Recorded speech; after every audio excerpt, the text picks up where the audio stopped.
Ang mabuting balita ng Panginoon ayon kay San Marcos, chapter 16, verse 13 to 19. Noong panahong iyon, dumating si Jesus sa lupain ng Cesarea ng Pilipos. Tinanong niya ang kanyang mga alagad, "Sino raw ang anak ng tao ayon sa mga tao?" At sumagot sila, "Ang sabi po ng ilan ay si Juan Bautista kayo. Sabi naman ng iba, si Elias kayo.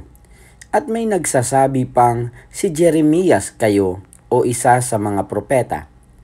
Kayo naman, ano ang sabi ninyo? Sino ako?"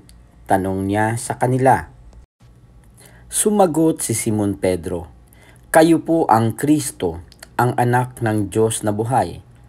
Sinabi sa kanya ni Jesus, "Mapalad ka, Simon, na anak ni Jonas, sapagkat ang katotohanan ito'y hindi inihayag sa iyo ng sinumang tao, kundi ng aking Amang nasa langit.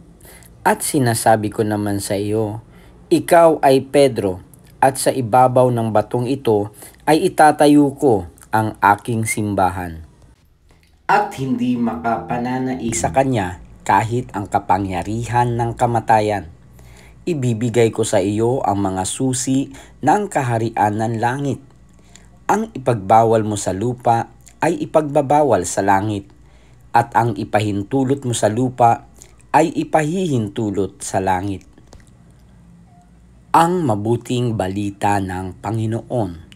Pinupuri ka namin, Panginoong Hesukristo.